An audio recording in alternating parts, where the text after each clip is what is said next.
نصلي على رسوله الكريم أما بعد قال النبي صلى الله عليه وسلم إذا رأيت شحا مطاعا وهوى متبعا والدنيا مؤثرة وإعجاب ذي رأي برأيه إلى آخر الحديث۔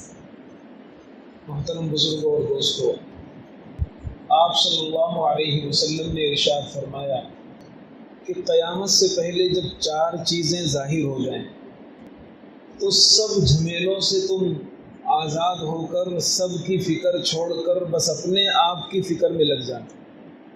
فدع عنک امر العامہ، سب کی فکر چھوڑ کر علیک بخاصۃ نفسک، اپنی فکر اور اپنے آپ کو کھنگالنا اور دیکھنا بالکل لازم پکڑ لینا۔ جب اس دھرتی پر 4 چیزیں ہونے لگیں تو تم ایسا ضرور کرنا۔ سب سے پہلی چیز آپ صلی اللہ علیہ وسلم نے ارشاد فرمایا، اذا رأیت شحا مطاعا، جب تم دیکھو کہ خود غرضی عام ہو جائے، کوئی کسی سے تعلق اگر رکھتا ہے تو اپنے فائدے کے لیے رکھتا ہے، اپنے مفاد کے چکر میں رکھتا ہے، کچھ اس سے حاصل کرنے کے لیے رکھتا ہے۔ اگر کوئی کسی سے ملتا ہے تو اس میں بھی اس کی غرض ہوتی ہے، کوئی کسی کے پاس جاتا ہے تو بھی اس کی کوئی غرض ہوتی ہے، اللہ کی غرض نہیں۔ اسی کو شح کہا جاتا ہے۔ شح کے کئی معنی آتے ہیں، ایک معنی بخل کا بھی آتا ہے، لیکن ایک معنی یہاں پر خود غرضی کا ہے، یعنی اس میں اللہ کی غرض چھوڑ کر کے کسی بھی دنیاوی غرض کو ترجیح دی جانے لگے اور یہ ہر چیز میں عام ہو جائے۔ یار چلو جنازے میں نہیں جائیں گے تو لوگ کیا کہیں گے اپنے کو، یہ جو لوگ کیا کہیں گے اپنے کو نا، یہ بھی ایک غرض ہے۔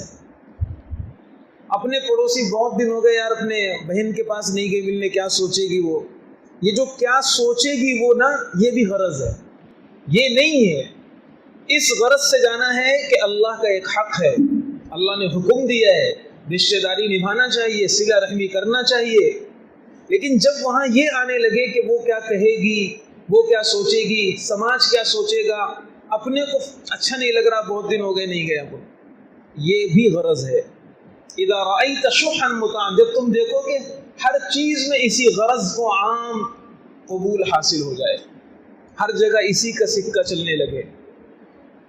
قرآن پاک میں ایک آیت ہے، وَمَن يُوقَ شُحَّ نَفْسِهِ فَأُولَٰئِكَ هُمُ الْمُفْلِحُونَ، اللہ کی نظر میں کامیاب لوگ وہ ہیں جو خود غرضی سے پاک کر لیے گئے، جن کا سینہ خود غرضی سے پاک ہو۔ تو اپنے آپ کو بہت ٹٹولنا چاہیے، بہت دیکھنا چاہیے کہ میں اپنے دوست سے، مثال کے طور پر میری اس سے اچھی دوستی ہے، اچھی جمتی ہے، یہ اللہ واسطے ہے یا اندر چھپی ہوئی کوئی غرض ہے، کوئی میرا کام ہے، میں اس لیے اس سے دوستی لگا رہا ہوں کہ یار اس کے تھوڑا سے عہدے داروں سے تعلقات ہیں، یہ آڑے وقت میں کام آئے گا، یہ بھی ہے، آڑے وقت میں کام آئے گا، آپ اس سے کام نکالیں گے، اس لیے تعلق بنا رہے ہیں کہ ہم اپنے مستقبل میں اس کو اپنے کام میں لیں گے، یہ بھی شح ہے، یہ اللہ واسطے نہیں۔ اذا رأیت شحا مطاعا، وقت کم ہے ورنہ اسی لفظ کی میں اور تشریح کرتا کہ کہاں کہاں یہ چیز آج عام ہو گئی۔ تو پہلی چیز آپ صلی اللہ علیہ وسلم نے ارشاد فرمائی، اذا رأیت شحا مطاعا، جب تم دیکھو گے کہ خود غرضی، مفاد پرستی، غرض یہ عام ہو گئی ہے۔ بھائی بھائی میں غرض ہے، ایک بھائی جو تھوڑا سا کمزور ہے وہ جوائنٹ فیملی میں اس لیے رہ رہا ہے کہ بڑا بھائی جو بھی کمائے گا، جو بھی بنائے گا، اس میں اپنے کو حصہ مل جائے گا، اگر میں ابھی سے الگ ہو جاؤں گا تو اس میں حصہ نہیں مل پائے گا، یہ غرض ہے۔ بہت ساری جگہ پر اس کی اجارہ داری ہو گئی ہے، یہ گھس گیا ہے ہماری زندگیوں میں۔ اذا رأیت شحا مطاعا، اسی لیے حضرت شاہ وصی اللہ صاحب رحمۃ اللہ علیہ نے ایک بڑا اچھا جملہ لکھا ہے، فرمایا کہ آج کے زمانے میں نفاق کی کرنسی چل رہی ہے، اخلاص نہیں ہے، خلوص نہیں ہے۔ آج کے زمانے میں ہر شخص الا ماشاء اللہ نفاق میں مبتلا ہے، آدمی کو محسوس نہ ہو وہ الگ بات ہے۔ اذا رأیت شحا مطاعا، جب خود غرضی اسی کو فالو کیا جائے، غرض ہی کے لیے سارے کام کیے جانے لگے۔ دوسری بات آپ صلی اللہ علیہ وسلم نے بڑی پیاری ارشاد فرمائی، فرمایا وَهَوًا مُتَّبَعًا، چاہتوں کی اتباع کی جانے لگے، جب اپنی خواہشات اور اپنی چاہتوں کی اتباع کی جانے لگے، میرے دل میں یہ آ رہا ہے میں یہ کروں گا چاہے وہ شرعی اعتبار سے اچھا ہو یا اچھا نہ ہو. مثال کے طور پر میرا من یہ کر رہا ہے کہ میں شادی دھوم دھام سے کروں گا، اب مجھے کرنا ہے. کوئی مولانا صاحب منع کرتے رہیں، کوئی عالم صاحب بتاتے رہیں، ہمیں نہیں ماننا. اذا رأیت هوى متبعا، جب تم دیکھو کہ ہر چیز میں اپنی چاہتوں کو فالو کیا جانے لگے، اپنی من مرضی چلائی جانے لگے. مثال کے طور پر میری مرضی یہ ہے وہی ہوگی، میں ایسا سوچ رہا ہوں وہی ہوگا. اللہ تعالیٰ نے قرآن پاک میں ایک بات ارشاد فرمائی، افرأیت من اتخذ الہہ ہواہ، بھلا تم نے دیکھا ہے ایسا بندہ جو اپنی چاہتوں کو اور اپنی خواہشات کو اپنا معبود بنا رکھا ہے. جیسے معبود کوئی بات کہتا ہے کہ یہ کام کر تو وہ کرتا ہے، معبود کہتا ہے یہ کام مت کر تو وہ رک جاتا ہے، ایسے اس کا من کرتا ہے کہ یہ کام کر، بس وہ کر لیتا ہے چاہے وہ شریعت کے خلاف ہو. اور اگر اس کا من کر رہا ہے کہ نہیں آج نہیں پڑھنا نماز فجر، آج سونا ہے، سو گیا. آج مثال کے طور پر مجھے یہ کام نہیں کرنا ہے شریعت کے خلاف، لیکن من کر رہا ہے کہ نہیں کروں گا، کر لیتا ہے.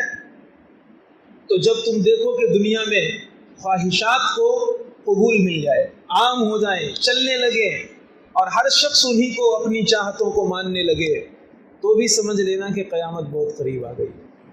پھر آپ نے فرمایا تیسری چیز ارشاد فرمائی، وہ دنیا مؤثرتن، جب تم دیکھو کہ ہر چیز میں لوگ دنیا کو ترجیح دینے لگے، دین کو نہیں، دنیا کو ترجیح دینے لگے. دو رشتے آئے، ایک غریب ہے دیندار ہے، اور ایک پیسے والا ہے لیکن فاسق فاجر ہے. جب تم دیکھو کہ اس دینداری کو فسق و فجور کے باوجود اس دینداری کو رون دیا جائے اور اس پیسے کی وجہ سے اسے قبول ملے، سمجھنا قیامت قریب.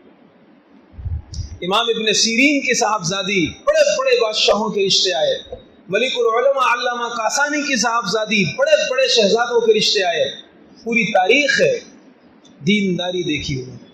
خیر یہ تو ایک چیز ہے، دنیا کو بہت سی چیزوں میں ترجیح دی جانے لگے. ایک دیندار ہے، نیک ہے، غریب ہے، اس نے دعوت دی آپ ہمارے گھر تشریف لائیے، اب ٹائم نکالیں گے ہم. اور اگر کسی بڑے عہدے والے نے، مالدار نے، کسی اچھے آدمی نے ایک مرتبہ بھی فون کر دیا، بھاگتے ہوئے دنیا کو ترجیح دی جائے.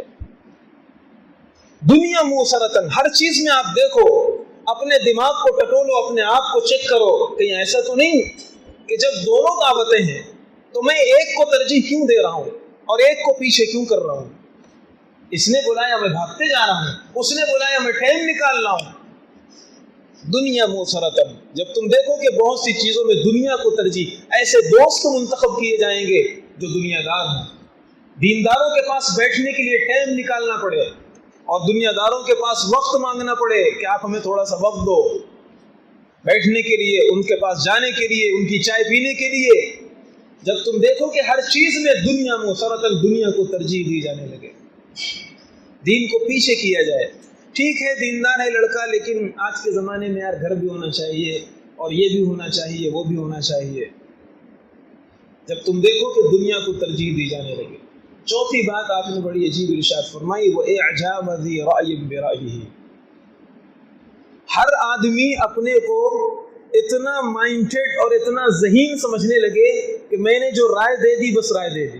اپنی رائے پر انسان کو ناز ہونے لگے اور اپنی رائے پر انسان گرو میں مبتلا ہو جائے، خود پسندی میں مبتلا ہو جائے کہ یار میری رائے تو پتھر کی لکیر ہے، میں جو بول دیا بول دیا. میں سچ بتاؤں یہ اس زمانے کا اتنا بڑا فتنہ ہے کہ الامان والحفیظ، اتنا بڑا فتنہ ہے یہ کہ آپ یہ بتائیے، ایک مثال دیتا ہوں میں. انجینئر مرزا جیسے گمراہ لوگ جب وہ کھڑے ہوتے ہیں، وہ امام ابو حنیفہ کے خلاف، امام شافعی رحمۃ اللہ علیہ کے خلاف اپنی رائے دیتے ہیں کہ میری رائے یہ ہے، اور حدیث اور قرآن کا لیبل لگا کے دیتے ہیں. ان کو اپنی رائے پر اتنا ناز ہے کہ امام ابو حنیفہ بھی غلط ہو گئے، امام شافعی بھی غلط ہو گئے، لیکن یہ بندہ ٹس سے مس نہیں ہو رہا کہ مجھ سے غلطی ہو سکتی ہے. حضرت شیخ الہند رحمۃ اللہ علیہ اور حضرت تھانوی رحمۃ اللہ علیہ آپس میں اس زمانے کے اعتبار سے سیاسی تھوڑا سا اختلاف تھا. اس زمانے کے حالات ایسے بنے، شیخ الہند رحمۃ اللہ علیہ کی رائے دوسری تھی، اور شیخ الہند کے شاگرد ہیں حضرت تھانوی رحمۃ اللہ علیہ، ان کی رائے دوسری تھی. حضرت تھانوی رحمۃ اللہ علیہ ملنے گئے، حضرت شیخ الہند مالٹا سے تشریف لائے جب دیوبند، تو حضرت تھانوی رحمۃ اللہ علیہ ملنے گئے. تو کسی نے حضرت شیخ الہند سے اس موقع پر کہا کہ اشرف علی آئے ہیں ان کی رائے الگ ہے، آپ کی رائے الگ ہے، بات ہو جائے، تبادلہ ہو جائے، کوئی اگر اتفاق کی شکل بن جاتی ہے تو متفق ہو جائیں دونوں۔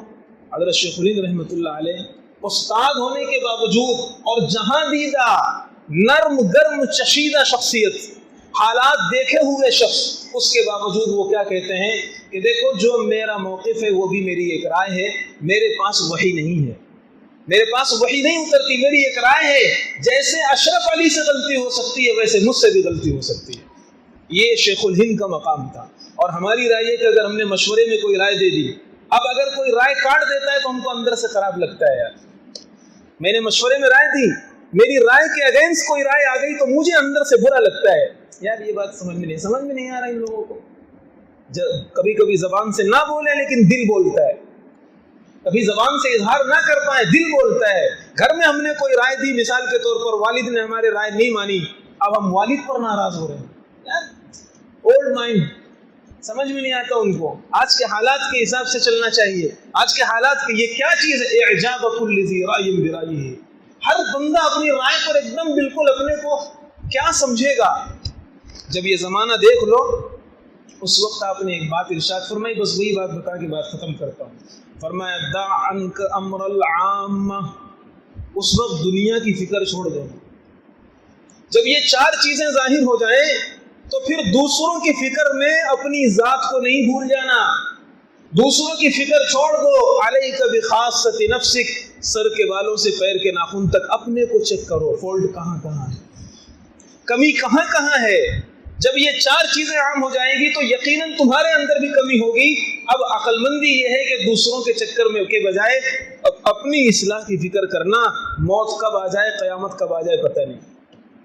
یہ ایسی عجیب حدیث ہے کہ اگر اس کی تشریح ہی کرتے رہو تو کرتے رہو، بہت عجیب بڑی پیاری حدیث ہے، لیکن میں نے خلاصے کے طور پر چند باتیں ارشاد فرمائی۔ سب سے پہلی بات، جب خود غرضی عام ہو جائے، ہر چیز میں آدمی اپنا مفاد، اپنا فائدہ، اپنا غرض، یعنی ہر آدمی بزنس مائنڈ ہو جائے، ایک تھیلی بھی اگر دے رہا ہے نا، یا آپ اگر کسٹمر بن کر کے ایک چائے اگر بھی پلا رہا ہے نا، وہ بھی انکلوڈ ہوگی، وہ بھی شامل ہوگی۔